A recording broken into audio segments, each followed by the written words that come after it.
ओ जिया बनी इसराइल में नबी से फरमायो हिकिड़ी ज़ान्यारी औरत हुई जेका ॾींहं राति ज़िना जो कम कराईंदी हुई। जॾहिं मरी वई त पोइ अज़ाब जा मलाइक भी आया, रहमत जा मलाइक भी आया। तवज्जो कयो दोस्तो, रहमत जा मलाइक पिया चवनि अल्लाह हिनखे बख़्शे छॾियो, हिन ज़ान्याणी औरत के रब बख़्शे छॾियो, हिन जो रूह खणी जन्नत में रखंदासीं। रहमत जे मलाइकनि ईअं चयो, पर अज़ाब जे मलाइकनि चयो न न, वॾी गुनाहगार हुई, असां हिन जो रूह खणी जहन्नम में उछलाईंदासीं। अल्लाह जो रसूल करीम सल्लल्लाहु अलैहि वसल्लम तो फरमाए मलाइक मथे विया, या अल्लाह हिन बदकार बेहया फहाशी औरत जो रूह केरु खणे? जन्नत जा मलाइक खणनि या जहन्नम जा मलाइक खणनि? अल्लाह जी रहमत जोश में आई। अल्लाह फरमाए हुई त वॾी गुनाहगार बदकार औरत हुई, पर हिकिड़ी नेकीअ जे करे मां अल्लाह बख़्शे छॾियोमांसि। मां करीमा, मां रहीमा। या इबादी अन्नी अनल गफूरुर रहीम। नबी मुझे बानन के चो त मां गफूर भी या रहीम आ। या अल्लाह शो बख्शसी चे मुझी मखलूक मो अदना मखलूक ते रहम कए। हिकड़ो कुतिया जो बच्चो हो गुलुर जेको जून जो ला जी सख्त गर्मी में पानी जे ला प्यास में सिसकियूं करे पयो, उन ॾाढी लगी हस, पर बेजान जुबान जानवर आहे, हिनखे केर पानी प्यारे? पानी भी खूह में हेठि तरे में हो। हीअ फहाशाणी औरत हिनखे मुंहिंजी मखलूक मो हिकिड़े कुतीअ जे बच्चे ते रहम अची वियो। डोल भी न हो, रसो भी न हो, त तरे मो खूह मो पानी कीअं कढे? पर हिन अल्लाह जी बानीअ पंहिंजे मथे तो रो लाथो, पोती लाथी, पंहिंजे पेरनि मो जूतो लाए उनखे रए में ॿधी खूह जे तरे मो पानी कढी।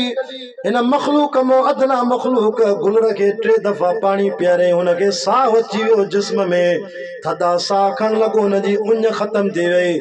ये औरत हली वई उते जो उते। हिन कुतीअ जे बच्चे पंहिंजूं 2 टंगूं अॻियूं मथे करे मां अल्लाह जे तरफ़ ईअं हथनि वांगुरु जीअं तव्हां सां हथ ॿधंदा आहियूं ईअं मथे करे मूंखे पंहिंजी ज़ुबान में, छो त मां अल्लाह जानवरनि जी ॿोली बि सम्झंदो आहियां, मूंखे अर्ज़ु कई या अल्लाह जंहिं बानीअ तुंहिंजी जंहिं औरत मूं ते रहम करे मूंखे पाणीअ जा ढुक पियारा, मुंहिंजी हयाती बची वई। या अल्लाह हिन मूं ते रहम कयो आहे, रब तूं हिन ते रहम कजांइ, लेखो ई न कजांसीं, माफ़ करे छॾिजांसीं। अघई त पाओ न त मणनि खे ई मोट। अल्लाह जी रहमत बहाना ॻोल्हींदी आहे। हिकिड़ी ज़ान्याणी औरत खे बि अल्लाह साईं रुगो मखलूक में रहम कयईं, हिकिड़े कुतीअ जे बच्चे ते ख़ुदा हिन खे बख़्शे छॾियो। रुजू इल्लाह कयो, अल्लाह जे तरफ़ अचो, मखलूक जी ख़िदमत कयो। हे भी वाक़ियो ॿुधाए वञा त जो ईमान ताज़ो थी वेंदो। हिकिड़ो अल्लाह वारो हो शेखुल हदीस हो, 1000 शागिर्द हुयसि, वफ़ात करे वियो।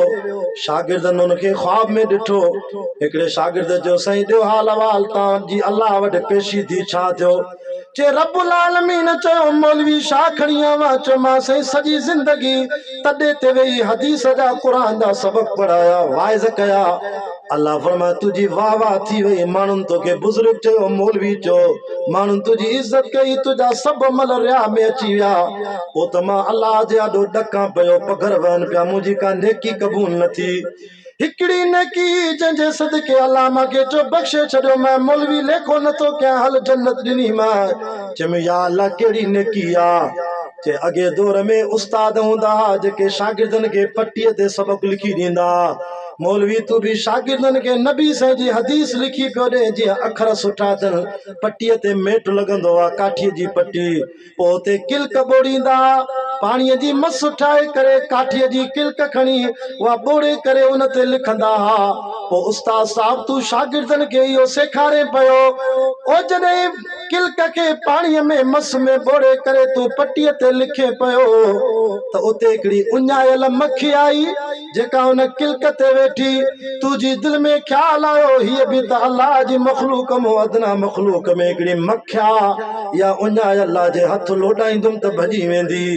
लोॾाया नथो, भली मखलूक अल्लाह जी पाणी पी वञे, मस पी वञे, मां ॿीहर ॿोड़े करे वरी ॿीहर लिखंदुमि। अल्लाह फरमाए मौलवी सॼी ज़िंदगी नमाज़ूं तहज्जुद सभु हिकिड़े पासे, तू मुंहिंजी मखलूक मो अदना मखलूक मक्खी ते रहम कई, मां ख़ालिक तो ते रहम कयो, वञ जन्नत ॾेई छॾीमांइ।